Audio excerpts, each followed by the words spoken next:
మేము చార్ధామ్ యాత్రలో యమునోత్రి, గంగోత్రి, కేదార్నాథ్, బద్రీనాథ్ యాత్ర కంప్లీట్ చేసుకొని ఆరోగ్యంగా ఆనందంగా చాలా హ్యాపీగా గంగా, యమున, సరస్వతి, అల్కానంద, మందాకిని నదులలో భాగీరథి నదిని చూసి స్నానాలు ఆచరించి పుణ్యాత్ములమై పుణ్యంగా తరించి బయలుదేరుతున్నాము హైదరాబాద్కి. Thank you Hindu tours. Bye bye.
మనము నిన్న బద్రీనాథ్ నుంచి పిప్పల్కోటికి వచ్చాము. పిప్పల్కోటిలో మనము మన చార్ధామ్ యాత్రను ముగించుకొని ఈరోజు రిషికేష్కి వెళ్తున్నాము. వెళ్ళే దారిలో దారీదేవి మందిర్ ఉంది, రుద్రప్రయాగ్ ఉంది. దారీదేవి మందిర్ లైన్లో ప్రస్తుతానికి మనం నించొని ఉన్నాము. ఇక్కడ అమ్మవారి ఇక్కడ క్షేత్ర పాలకురాలు, ఈ చార్ధాములకి ఆవిడే క్షేత్ర పాలకురాలు కాబట్టి ఈ యొక్క టెంపుల్ కూడా మొత్తం వాటర్లో మధ్యలో ఉంటుంది. చాలా బాగుంటుంది. ఇక్కడ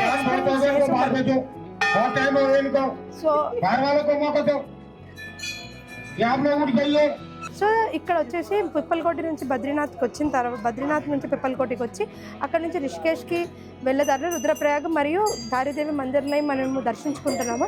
దారీదేవి మందిర్ అనేది ఈ చార్ధాములకు అమ్మ మాత్రమే మెయిన్ రక్షకురాలు. ఇక్కడ అమ్మ మాత్రమే చూసుకుంటారు మొత్తం కూడా. ఇక్కడనే మనకి 2013లో ఎప్పుడైతే వరదలు వచ్చాయో మన కేదార్లో, అప్పుడు దారీదేవి మందిర్ని మూవ్ చేద్దామని ట్రై చేశారు డ్యామ్ కన్స్ట్రక్షన్ పరంగా. అప్పుడే ఆ వరదలు వచ్చాయని కూడా చాలామంది నమ్ముతారు అనమాట. చాలా పవర్ఫుల్ టెంపుల్. ఇక్కడ వచ్చేసి అమ్మవారు 3 విధాలుగా కనిపిస్తారు. పొద్దున వచ్చేసి చిన్నపిల్లలాగా, మధ్యాహ్నం యవ్వనంలో, మరి రాత్రి వృద్ధాప్యంలో ఉన్న ఛాయలు మొహంలో కనిపిస్తాయి అనేది ఇక్కడ ప్రతీతి. అమ్మవారి యొక్క రూపం ఈ విధంగా మారడం కూడా చాలా ఆశ్చర్యంగా అనిపిస్తుందని చెప్పేసి చాలామంది చెప్తారు. ఇక్కడ చాలా భక్తితో శ్రద్ధతో పూజ చేయడం జరుగుతుంది. ఆ అమ్మ దయ ఉంటే చార్ధాముల దయ మన మీద ఉన్నట్టే అని కాబట్టి మనం ఈ పర్టికులర్ దారీదేవి మందిరాన్ని ఖచ్చితంగా దర్శించుకోవాలి. మనము ఇక్కడ దారీదేవి మందిర్లో ఉన్నాం. దారీదేవి అనగానే మనకి ముఖ్యంగా తెలుసుకోవాల్సింది చార్ధామ్ యాత్రకి అమ్మవారే సంరక్షకురాలు, క్షేత్రపాలకురాలు. ఒకప్పుడు వరదలు వచ్చిన సమయంలో ఈ రుద్రప్రయాగ్కి రాజుగా ఉన్నటువంటి ఆయనకి అమ్మవారి కళ్ళలో వచ్చి, నేను ఈ ఫలానా చోట ఉన్నాను, నన్ను ఎక్కడైతే చూసావో అక్కడే నేను వెలిసేలా చూడు అని ఇక్కడ ఉన్న గ్రామ ప్రజలకు కూడా అమ్మవారు తెలియజేశారట. అందుకోసమే ఇక్కడ దారీదేవి ఎక్కడైతే అమ్మవారు దొరికారో అక్కడే గుడిని నిర్మించారు. అయితే ఇదే గుడిని 2013లో కొన్ని వేల సంవత్సరాల తర్వాత తీసేసి డ్యామ్ కట్టి గుడిని కొంచెం ముందుకు తీసుకెళ్దాం అనుకున్నారు. అప్పుడు వచ్చాయి చాలా పెద్ద వరదలు ఈ చార్ధామ్లో. అప్పుడు ఇంకా కూడా జనాలకి అమ్మవారి యొక్క మహత్యం ఎంత ఉందని అర్థమయ్యి అప్పటి నుంచి భక్తులు ఇంకా ఎక్కువగా దారియమాతని దర్శించుకోవడానికి పోటెత్తుతున్నారు. నేను ఈరోజు చూసిన అమ్మవారిలో గొప్ప విషయం ఏంటంటే అమ్మవారు చాలా కళగా ఉన్నారు. ఎంత అందంగా నవ్వుతున్నారంటే ఎక్కడ చూసినా అమ్మవారు మననే చూస్తున్నట్టు కనిపిస్తూ అందంగా కనిపించారు. ఇంకో గొప్ప విషయం నేను ఈరోజు ఏం తెలుసుకున్నానంటే పొద్దున అమ్మవారు చిన్న పిల్లగాను, మధ్యాహ్నం యువతిగాను, రాత్రి ఉద్దురాలుగాను కనిపిస్తారట. అమ్మవారిలో ఈ కనిపించే ఈ కంప్లీట్ ఫేస్ చేంజెస్ని కూడా ఎంతోమంది రికార్డ్ చేసి ఇంటర్నెట్లో పెట్టడం జరిగింది. అది దారీదేవి అమ్మవారి యొక్క చరిత్ర మరియు మహత్యం. అమ్మవారిని ఇక్కడ దర్శించుకోకుండా మన యాత్ర అనేది ముగించదు. కాబట్టి చార్ధామ్ యాత్ర చేసుకున్నాక మేము ఎక్కడైతే హరిద్వార్కి వెళ్తున్నామో దారిలో దారీదేవి మాతను దర్శించుకొని పునీతులమయ్యాము. మీరు కూడా ఖచ్చితంగా చార్ధామ్ యాత్రకి వెళ్ళే సమయంలో కానీ వచ్చే సమయంలో కానీ దారీదేవి మాతని మాత్రం దర్శించుకోవడం మర్చిపోవద్దు.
वो हरिद्वार हरि की पैड़ी से लेकर और बद्रीनाथ तक के संपूर्ण क्षेत्र को देवभूमि लैंड ऑफ गॉड कहते हैं।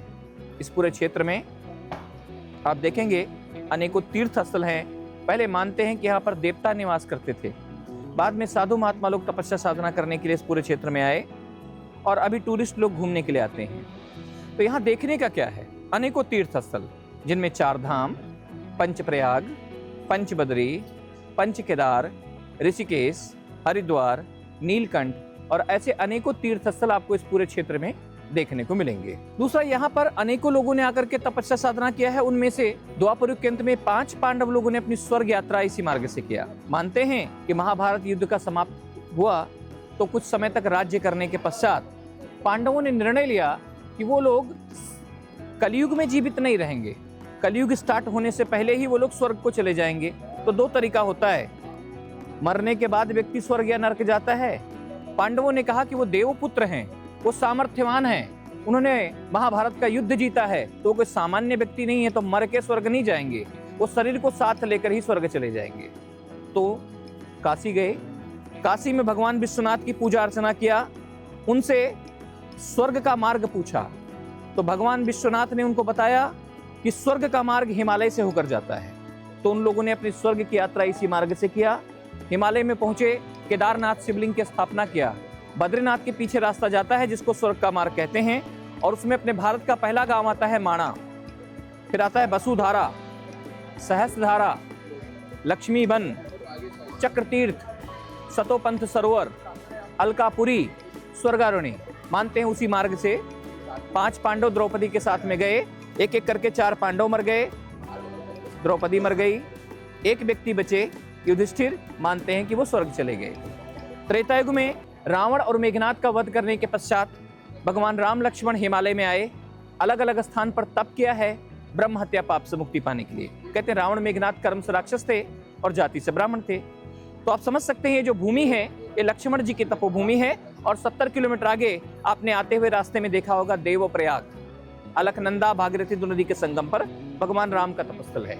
झूला जो शब्द है एक सस्पेंशन ब्रिज के लिए उपयोग किया जाता है। उसकी पौराणिक कथा है कि भगवान राम की सहायता करने के लिए लक्ष्मण जी ने गंगा के ऊपर में बाणों का ब्रिज बनाया। कब? त्रेता युग में। अभी हम कहाँ हैं? कलयुग में। दोनों युगों के बीच में इतना लंबा समय पीरियड है कि बाणों का ब्रिज तो किसी ने देखा नहीं, पुस्तकों में लिखा हुआ है।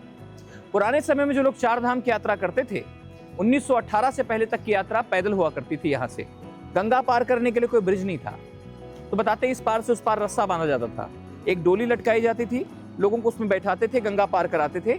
फिर इसी मार्ग से, जिससे आप लोग अभी आए हैं, इसी मार्ग से आगे पैदल होते हुए लोग चार धाम की यात्रा करने जाते थे। उनमें 3 महीने से ज्यादा का समय लग जाता था और एक रेशियो, अगर 100 लोग जाते थे तो बताते हैं 10-5 लोग ही वापस लौट पाते थे। कहावत बन गई थी, गया बदरी काया सुधरी रह गया उधरी। 1918 में एक लकड़ी का ब्रिज गंगा के ऊपर में बनाया गया। 1924 में फ्लड आने से बह गया। उसी समय में कोलकाता बड़ा बाजार के एक बिजनेसमैन थे, सूरजमल शिव प्रसाद झुंझुनवाला, तो माता जी को लेकर चार धाम जा रहे थे। उन्हें देखा लकड़ी का ब्रिज टूटा तो बहुत सारे लोग गंगा जी में डूब के मर गए। तो 2,50,000 सिल्वर कॉइन्स ब्रिटिश गवर्नमेंट को डोनेट किया। ब्रिटिश गवर्नमेंट से आग्रह किया कि यहाँ पर एक ब्रिज का निर्माण करें चार धाम की यात्रा के लिए। तो ब्रिटिश सरकार ने ब्रिज बनाया जिसका नाम लक्ष्मण झूला है। तो उस ब्रिज के नीचे से कोई सपोर्ट नहीं है, आयरन रोप्स के ऊपर में बना हुआ ब्रिज है, वो चलने पर हिलता था, तो उसके कारण लोग उसको झूला कहने लगे। झूला मतलब स्विंग। लक्ष्मण जी का तप स्थली पर है, इसलिए नाम दे दिया लक्ष्मण झूला। बाद में एक ब्रिज बना, उसका नाम लोगों ने राम झूला किया। अभी एक ब्रिज बना है तो उसका नाम जानकी झूला कर दिया। अभी एक ब्रिज और नया बन रहा है, उसका नाम बजरंग सेतु कर दिया। तो ऐसे ब्रिजेस बनते गए, लेकिन ये अपने भारत का पहला सस्पेंशन ब्रिज है लक्ष्मण झूला, जो कि आज के डेट में 98 ईयर्स ओल्ड हो गया है। तो गवर्नमेंट ने उसे क्लोज कर दिया सेफ्टी के लिए, तो उस पर वॉक करना अब संभव नहीं है। उसके बगल में बजरंग सेतु पुल बना है, उस पर लोग आते जाते हैं। अभी वो भी कंप्लीट नहीं है, उसमें भी काम चल रहा है। सामने भी नदी देखेंगे, गंगा है। इसका उद्गम है गंगोत्री गौमुख। 286 किलोमीटर यहाँ से ऊपर हिमालय गंगोत्री गौमुख ग्लेशियर है, जहाँ से गंगा निकलती है। हिमालय की 6 नदियां इस गंगा में यहाँ तक बहती हैं। उनके नाम है अलकनंदा, मंदाकिनी, भागीरथी, नंदाकिनी, पिंडर और धौली गंगा। आप लोगों ने तो यात्रा की है, तो रास्ते में 5 प्रयाग आपने देखे होंगे, देव प्रयाग, रुद्र प्रयाग, कर्ण प्रयाग, नंद प्रयाग, विष्णु प्रयाग। इन 5 प्रयागों में 6 नदी मिलकर गंगा हो जाती हैं और ऊपर में इनको अलग अलग नामों से जाना जाता है। इस तरफ का जितना भी पहाड़ी श्रृंखला है, ये सब शिवालिक पहाड़ का पार्ट है, लेकिन इसका नाम है मणिकूट माउंटेन। इसके अदर साइड में नीलकंठ महादेव भगवान शिव का मंदिर है। कहा जाता है समुद्र मंथन से कालकूट नामक विष निकला, जिसको भगवान शिव ने अपने कंठ में धारण किया और कैलाश माउंटेन जाने के क्रम में कुछ समय तक यहाँ पर विश्राम किया था। तो एक शिवलिंग है जिसका नाम है नीलकंठ महादेव। श्रावण के महीने में कांवड़ की यात्रा चलती है।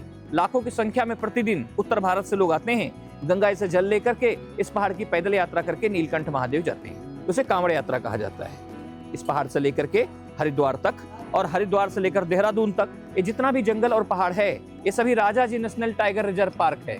इसमें अनेकों वन्य जीव भी पाए जाते हैं। यानी निचले क्षेत्र में आप जाएंगे तो आपको बहुत सारे एलिफेंट्स मिलेंगे, ऊपर क्षेत्र में लेपर्ड, टाइगर्स, डियर्स, ऐसे अलग अलग बहुत प्रकार के आपको एनिमल्स यहाँ देखने को मिलेंगे। जिस आश्रम में आप खड़े हैं इसका नाम है परमार्थ निकेतन आश्रम। इस आश्रम की स्थापना स्वामी सुखदेवानंद सरस्वती जी ने किया। अभी के जो स्वामी जी हैं उनका नाम है चिदानंद मुनि जी। जैसा कि आपने चारों तरफ देखा योगा योगा योगा, तो ये जो आश्रम है योगा और मेडिटेशन के लिए बहुत फेमस है। ऑल ओवर वर्ल्ड से लोग यहाँ पर योगा मेडिटेशन सीखने के लिए आते हैं। बैक साइड जहाँ से हमने गेट से एंटर किया, उसके पीछे की तरफ बहुत बड़ी योगा एकेडमी है जहाँ पर योगा सिखाया जाता है। तो अब हम लोग थोड़ा सा दर्शन करेंगे और दर्शन करने के बाद में फिर आगे की यात्रा हम लोग आरंभ करेंगे।